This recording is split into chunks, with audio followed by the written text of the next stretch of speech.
Amém, queridos? E eu quero então ministrar aqui ainda uma palavra com vocês. Nós vamos falar hoje sobre por que as pessoas abandonam a fé. E eu queria que você abrisse a sua Bíblia no texto de Marcos 14, o capítulo e o versículo 27. O texto diz assim: quantos têm Bíblia aí, digam amém. Quem não tem, diga misericórdia. O irmão vai te ajudar aí. Vamos lá, o verso 27 diz: depois dormisse e se levantasse de noite e de dia, e a semente germinasse e crescesse, não sabendo ele como. Aqui, queridos, preste atenção. O Senhor está falando para nós, salvo engano se eu anotei errado aqui, só um pouquinho. Deixa eu voltar aqui, só um minutinho.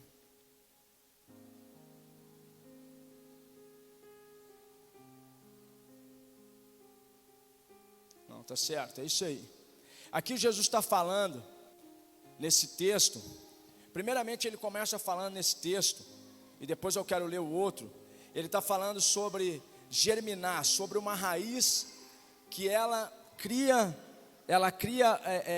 força para alcançar os nutrientes, para trazer um crescimento.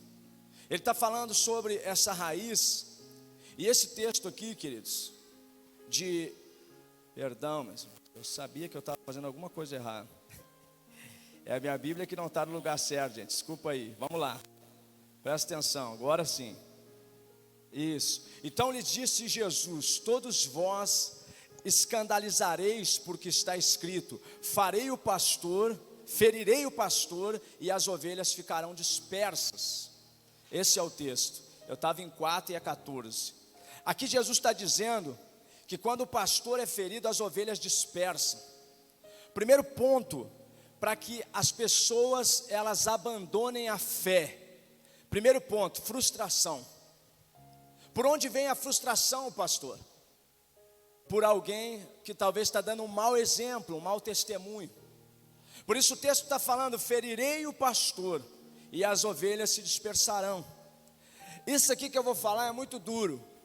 Quando nós somos lá em casa, pais e mães, tem aqui, e nós temos um exemplo péssimo para o nosso filho, a condição do nosso filho errada de viver reflete nós, reflete quem nós somos. Porque muitas vezes a frustração, preste atenção nisso, a frustração de correr atrás de algo, de trabalhar, de lutar, de fazer campanha. Ah, pastor, tem até uma ideia assim, ó. Ah, campanha, esse negócio de campanha não é bíblico, é heresia. Tem até essa ideia, tem. É porque, não sei o quê, porque, sabe, aquelas conversas da teologia moderna, né, dos teólogos de plantão. Mas o que eu quero que este povo entenda, e que nós também venhamos a entender aqui nessa noite, é que quando nós estamos frustrados, nós vamos sempre buscar uma desculpa ou o bode expiatório. Alguém é o culpado. Estamos frustrados, chateados, já fiz campanha, já jejuei, já orei e nada aconteceu. Amém? Nada aconteceu. Mas a palavra de Deus, Mateus 11, 28, está falando: vinde a mim, todos que estão cansados e sobrecarregados, e eu vos aliviarei. A palavra o tempo todo está dizendo para nós que nós podemos ter frustração. Tanto que Jesus diz que no mundo nós vamos ter aflição, mas tenha de bom ânimo, seja animado. Quando você estiver passando pela frustração, meu irmão, continue acreditando. Porque é muito fácil, no momento da frustração, desistir, abandonar a fé. Quando você está frustrado, parece que está tudo cinza. Mas você precisa entender que Deus tem uma promessa sobre a tua vida. E essa promessa não é de desistir, não, é de prosseguir. Ele diz que os pensamentos que Ele tem ao nosso respeito são pensamento de paz e de vida. O texto que Paulo cita, ele fala que nós não somos daqueles que retrocedem, mas avançamos. Então a palavra está o tempo todo nos fortalecendo. Agora a minha pergunta para você a sua frustração é porque você jejuou? É porque você orou? É porque você fez a campanha de 7 quartas-feiras e nada aconteceu? A resposta que eu te dou, para que você não abandone a fé: Não deu certo, é um sinal para você continuar.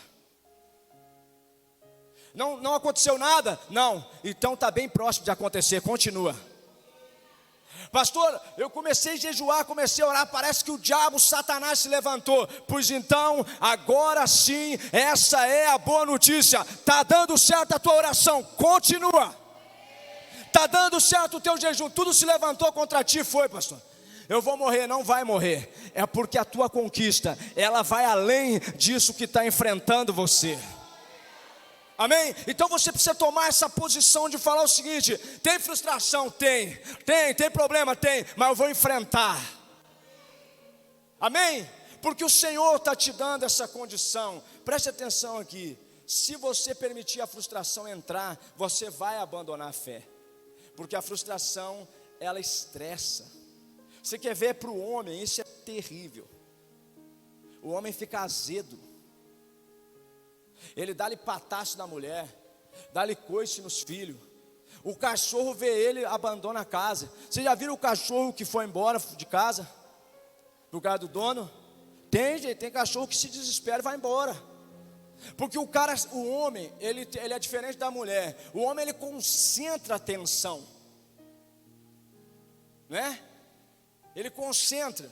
Então o que ele faz? Tanto é que você vê hoje homens frustrados cometendo feminicídio, batendo em mulher.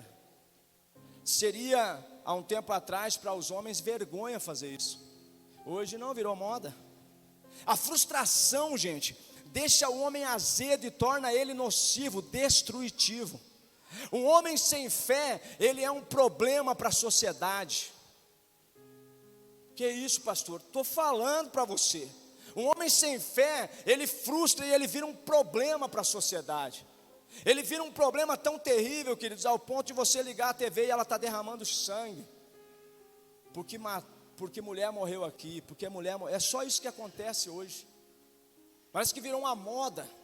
Por quê? Porque o homem, ele não suporta a frustração. Escute, e às vezes ele pode estourar isso em algum lugar. E hoje está estourando no feminicídio. Preste atenção aqui.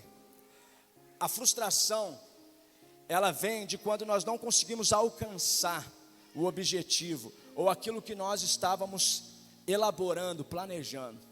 Pastor, eu vim para a igreja, peguei minha esposa, minha família, primeiro veio ela, sempre primeiro vem as mulheres, né? E eu vim para a igreja para buscar Deus, meus negócios estavam caindo, e eu tive assim um fôlego, e eu achei que ia dar tudo certo. Aí eu entrei no desafio de jejuar, de orar, e nada aconteceu. Meu irmão, preste atenção aqui em mim. Preste atenção no texto que diz: ainda que você esteja pressionado, Paulo diz, ainda que você esteja encurralado, Paulo está dizendo para mim e para você assim, ó, não desanimem. Ainda que você esteja perplexo, ou que você esteja desesperado, Paulo está dizendo assim, ó, não desanimem. Não desanimem, prossigam acreditando no Senhor e confiando nele, porque caso contrário, a frustração se instala na tua vida. Por quê? Porque a palavra não tem efeito. O Senhor é meu pastor e nada me faltará. Mas na primeira frustração, cadê o pastor? Na primeira frustração, cadê o Senhor? É meu pastor e nada faltará na minha casa. Na primeira frustração você preste atenção aqui, tem um provérbio chinês que diz que a palavra crise significa oportunidade. Então quando você tiver uma crise ou uma frustração, é a sua oportunidade que está diante de ti. Vamos romper, vamos vencer, vamos sair do outro lado mais forte, para a honra e glória do Senhor, amém? Próximo ponto que eu quero falar, pode aplaudir o Senhor. Próximo ponto, decepção. Acabei de falar aqui sobre. Às vezes a gente espera algo e a resposta é diferente do que a gente espera. Isso acontece muito dentro de casa, isso acontece muito no cotidiano. Decepção com o marido, decepção com a esposa, decepção com o filho, decepção com o sócio, decepção com a escola, decepção com a faculdade. Queridos, esse é outro ponto que é contrário à fé. Se você alimentar a decepção, preste atenção em mim aqui, você vai morrer. Preste atenção, é o pior momento quando alguém se decepciona. É verdade, é o pior momento. Porque às vezes você está dentro de um projeto, ou você está diante de algo tão poderoso, tão brilhante, e logo vem alguém e desiste, logo vem alguém e atrapalha, logo vem uma circunstância e para o teu projeto. Decepção. O que você faz quando essa circunstância chega? Abandona a fé, ou você persevera, ou você vem para o altar e dobra o teu joelho e derrama a tua vida? Este lugar aqui não é só um pavilhão, um prédio. Este lugar aqui é o lugar que Deus vai te assistir, que Deus vai colher as tuas lágrimas e Ele vai recolher elas. Lágrimas não são tristeza somente, ou somente alguém machucado. Lágrimas são oração. E Deus recolhe a tua oração. E olha que interessante, queridos, preste atenção nisso aqui. Não é preciso aprender com os golpes da vida, não é necessário isso. Ah, pastor, mas eu preciso aprender. Não é primordial você aprender tomando lapada, golpe, isso aqui não. Basta você usar sabedoria. Que o livro de Tiago diz que todo aquele que pede, o Senhor dá, e dá a quem pede. Se você usar sabedoria, se você caminhar na presença do Senhor, os golpes da vida ou as decepções não vão te parar. Sabe por quê? Qual que é o seu modelo? Qual que é o seu modelo, igreja? Oi? Seu modelo é Jesus, seu Renato. Então para o Senhor tem sim condições de vencer a decepção, porque Ele venceu. Ele venceu, meus irmãos. Ó, esses dias eu vou fazer aqui uma alusão ao texto. Eu estava me sentindo como Jesus. Vamos orar, chegou a hora da oração. Todo mundo dormindo, só eu na oração. Eu falei, até parece que esse filme eu já vi falar dele. Jesus no pior momento. Olha aqui, queridos, olhe para mim. Preste atenção nisso aqui. Não é que você vai ter vitória e só vitória, mas tem momentos de decepções que você vai ter que orar para passar ou fazer passar essa decepção. Vai ter momentos que essa decepção é importante, ela faz parte do processo da conquista. Jesus entendeu ali no Getsemane, Ele foi orar e disse, você não pode orar comigo nenhuma hora. Pensa na hora que Judas, queridos, traiu Jesus. Pensa, Jesus está preocupado com Judas vindo, aí o Pedro arranca a orelha do outro. Olha que tanto de decepção, mas essa decepção que Jesus estava atravessando fazia parte, olha para mim, encare o processo. Encare o processo.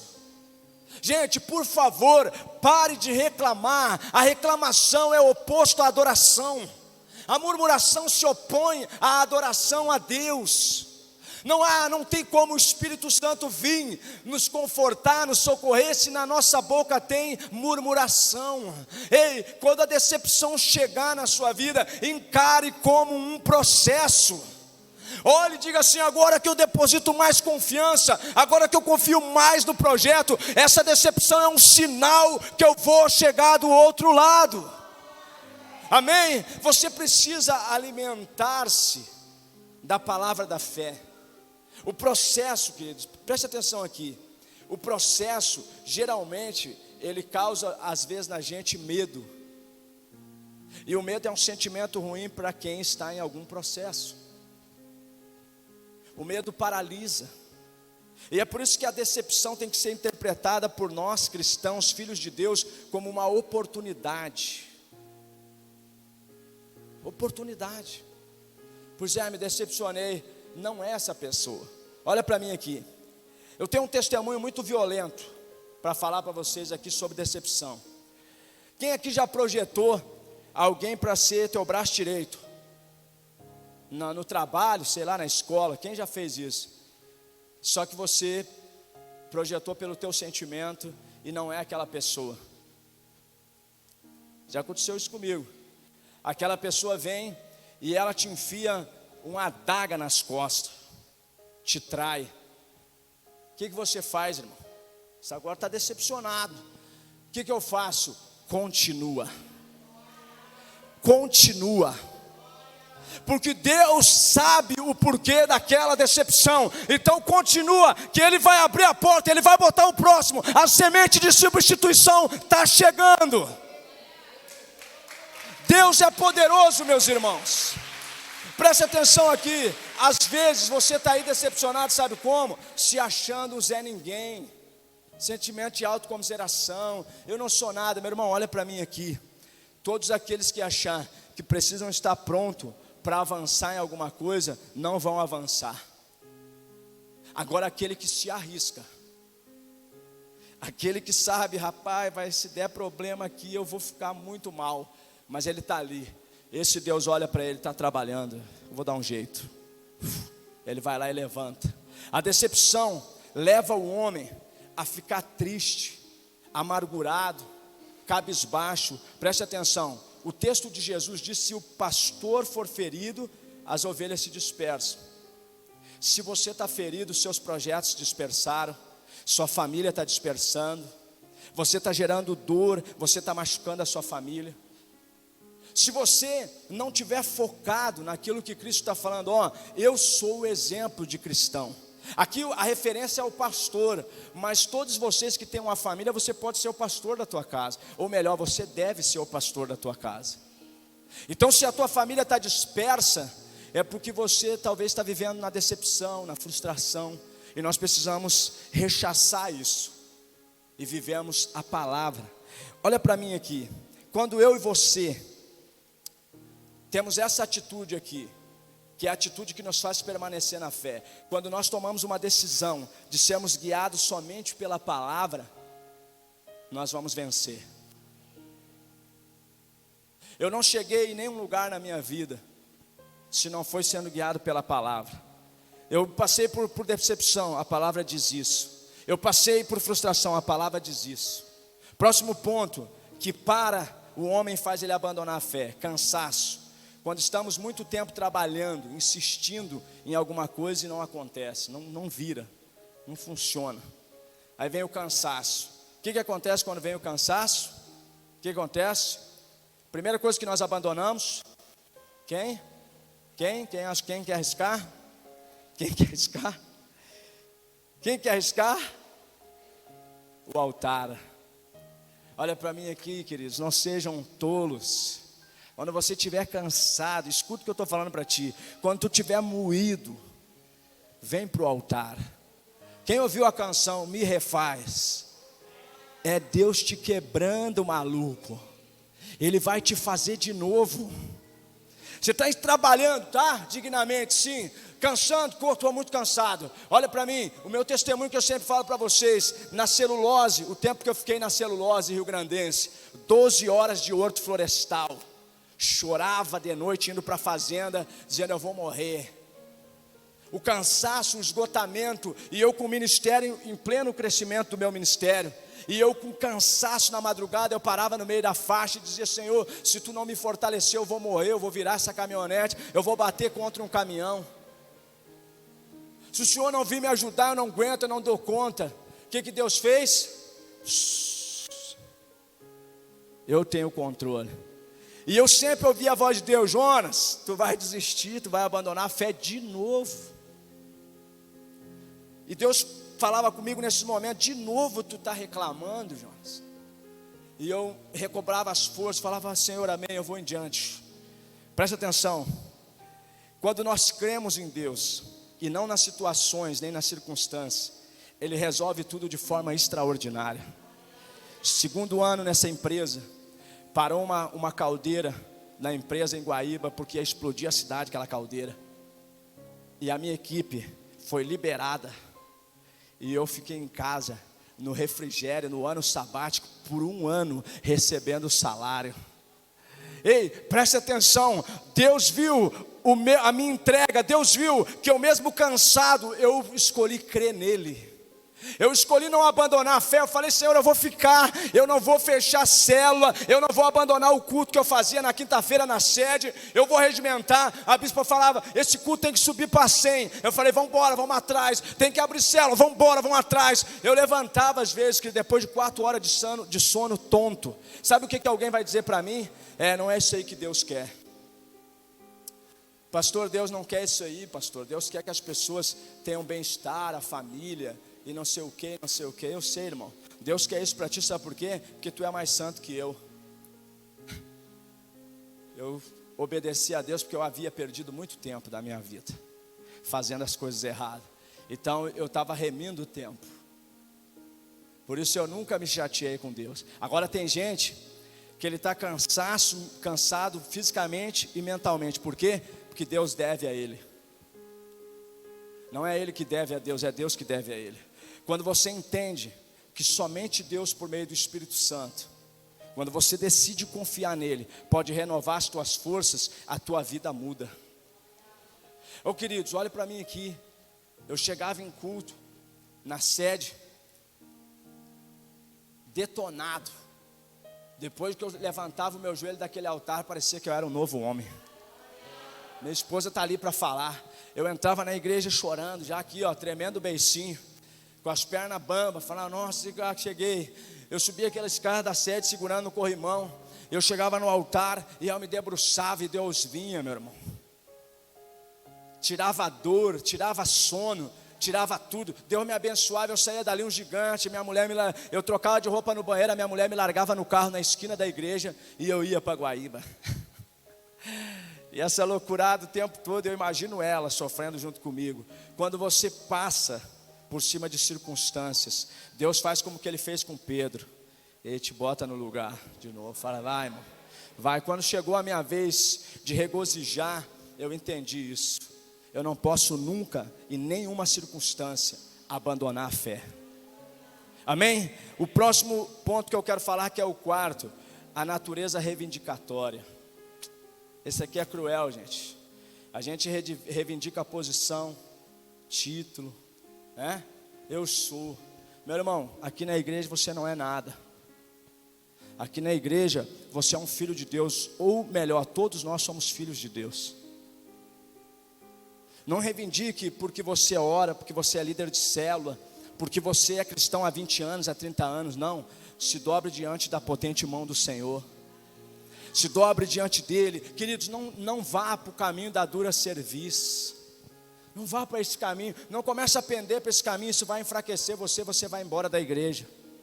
Você talvez já viu muitas pessoas passar nessa igreja aqui, porque eles chegaram aqui reivindicando algo. Eu já fiz isso. Eu me lembro quando eu cheguei na igreja de novo. Eu cheguei e falei assim, desci do caminhão ali na Sertório. Falei assim, se ninguém me abraçar, falar comigo nessa igreja, Senhor, eu não fico aqui.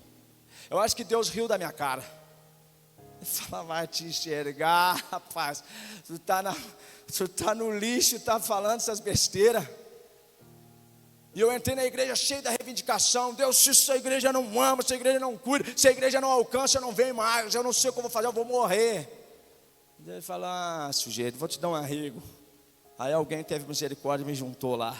Então não use essa reivindicação, ou não busque esse subterfúgio. Que não reivindique nada. A propósito, quando você estiver sentado aí e chamar para o altar, vem para o altar, mas vem correndo. Não fica aí pensando, não fica aí, eu estou cansado, agora eu tenho que levantar, tenho que sentar, tenho que bater palma. Não, levanta e bate palma, levanta e pula, levanta e canta, levanta e grita, vem para o altar e chora, entrega, entrega, entrega. Amém? Entrega, Deus vai te recompensar. Agora você fica aí com cara de delegado, Deus fala, fica aí. Porque pai é assim, né? Tá ruim, fulano? Eu não quero essa comida, então não come. Fica aí, senta aí, está de castigo. Amém? Entenda, queridos, limites servem como proteção. Quem aqui sabe disso? Então quando o teu líder dizer não na célula, é não. Viu, jovens? Teu líder falou não, você está de bico. Vou te falar um negócio para ti. Deus está chateado contigo, porque tu é desobediente. E tu sabe que o pecado que faz o homem abandonar a fé é a desobediência. Então eu vou pedir algo para ti. Olha para mim aqui, jovens. Respeite os limites. Respeite. Simples assim. Qual que é o limite? É esse. Isso é a minha proteção. Essa é a minha proteção. Quantos aqui foram domingo na sede lá? Sabe por que vocês foram lá? porque eu fiz um movimento, porque eu respeito o meu líder. Ele falou para mim, eu preciso que tu traga o povo para a sede. Eu falei para já, vou dar um jeito, eu não sei como eu vou fazer. E ele me falou isso um dia antes do culto. Estava aqui em plenas 12 horas de adoração. Quando eu terminei as 12 horas de adoração, o meu líder disse assim, o bispo Luiz: rapaz, eu estou tentando falar contigo o dia inteiro. Eu falei, desculpa, me perdoa. E eu levei o povo para lá, quem pôde ir, porque quem tem juízo sabe que o caminho da obediência é melhor do que sacrificar. Essa é uma verdade absoluta. Amém, queridos? Então nós precisamos entender que os processos vão nos levar a não ser alguém que desrespeita os limites. Alguém que fica reivindicando, está reivindicando o quê, fulano? Mas que eu o quê, fulano? É aquilo que o bispo Luiz fala. Ah, porque não sei o que, você já fez? Não, eu estou dando uma ideia. Não, primeiro você vai lá e faz. Deu certo? Agora o senhor vem e fala para nós. Porque é muita gente dando ideia. Você já fez, irmão? Deu certo? Então mostra o projeto para nós. Não, é que eu não sei nem como. Fica quieto então. Obedece. A palavra do Senhor, meus irmãos, ela diz para nós o seguinte: nós precisamos passar nos processos. Ela indica isso. E como se passa pelos processos? Como que Jesus passou? Ele disse assim, ó: no mundo eu estou vendo aí aflição, terror, mas eu tenho bom ânimo. Como que Jesus passou? Olhando para a missão e obedecendo à missão, os limites da missão. Ele falou, a minha missão é essa, eu vou ter que morrer na cruz. Então vai ter decepção, vai ter frustração, eu vou me cansar, porque esse povo está me seguindo porque eles querem comida. Aí ele para naquela multidão de 15 mil da igreja. Quando que aconteceu? Ficou com 82, os 70 e os 12. Ô, gente, acabar com uma igreja de 15 mil pessoas é muita frustração. Porque eu já chorei aqui quando a igrejinha do lado tinha 12. Eu olhava assim e falava, eu vou chorar.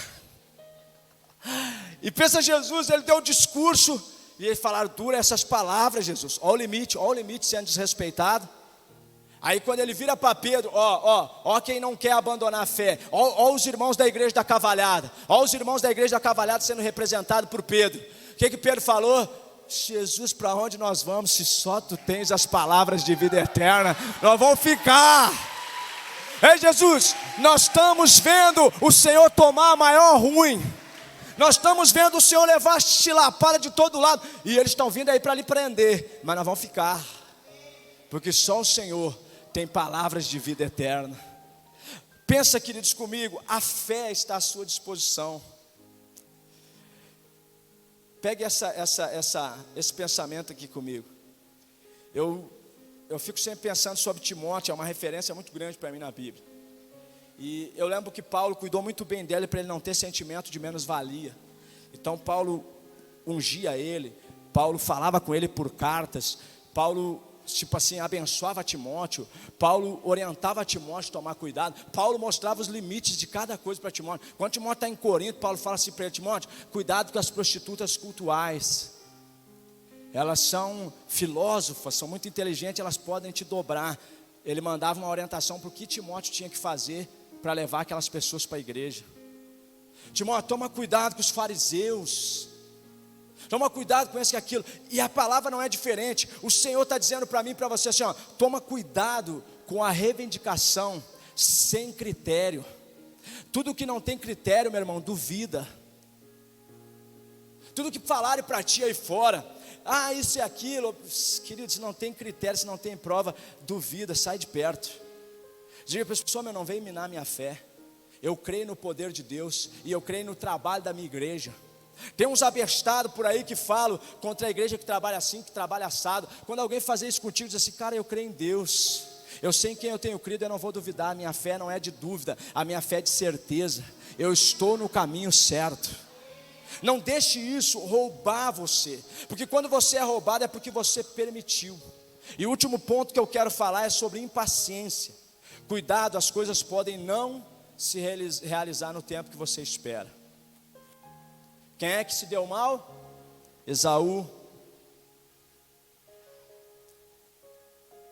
Quem é que se deu mal? Quem mais sabe aí qual o outro irmão na Bíblia que se deu mal de referência?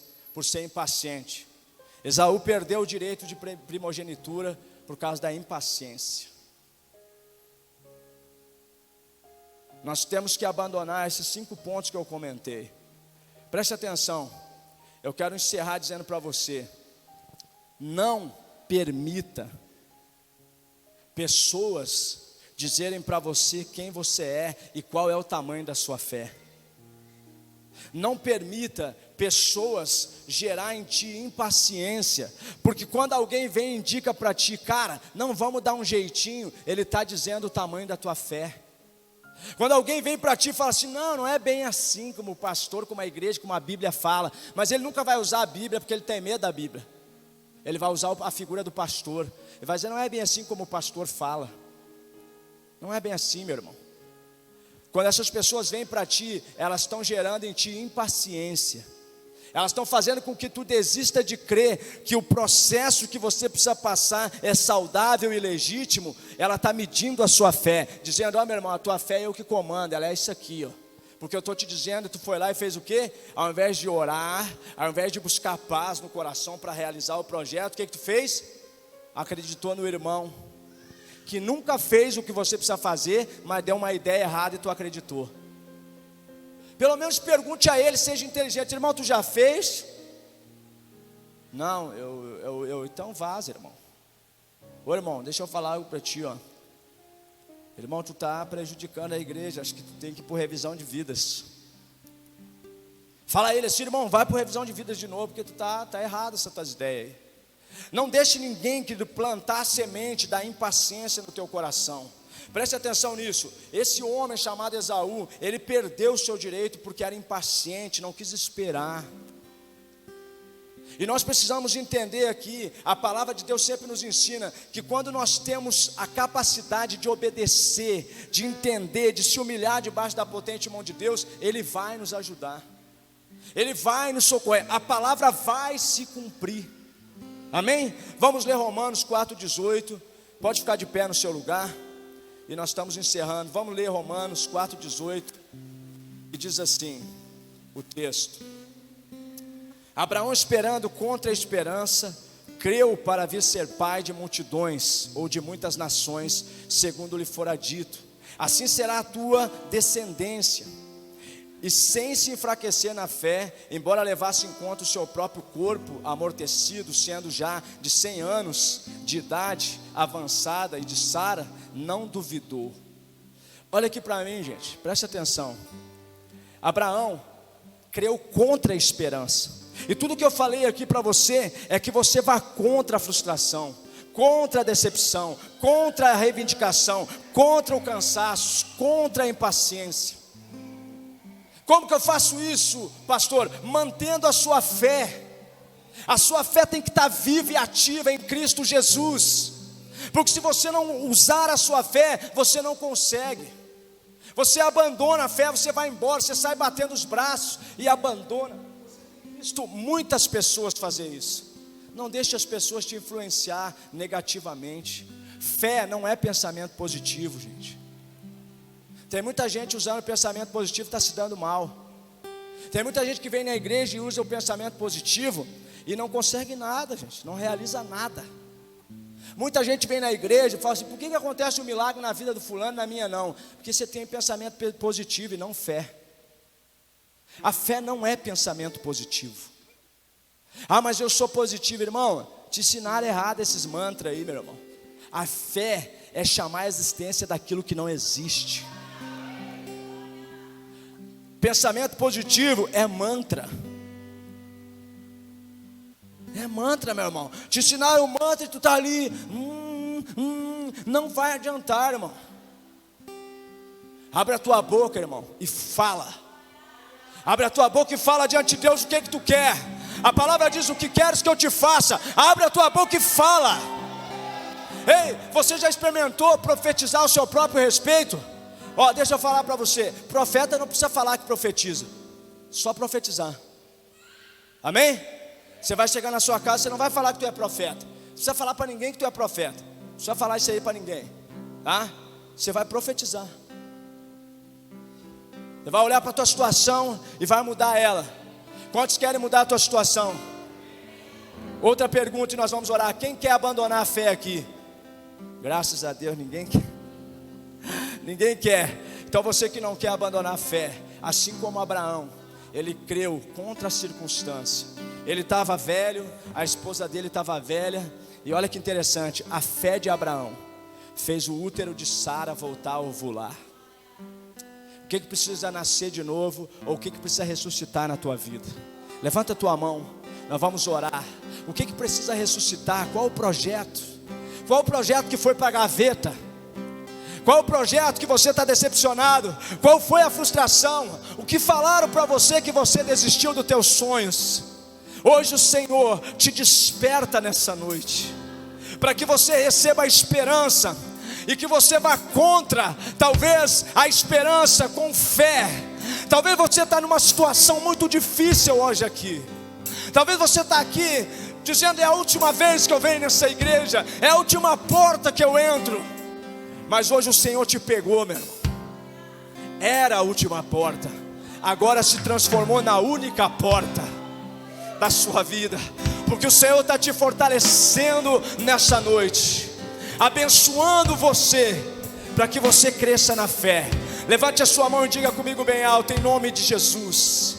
Diga bem alto, em nome de Jesus. Eu creio e recebo do Senhor Jesus força para ir contra tudo aquilo que se levanta contra a minha fé. Diga: a minha fé está firmada em Cristo, portanto eu não serei abalado, em nome de Jesus. Aplauda o nome dele e agradeça a ele em nome de Jesus.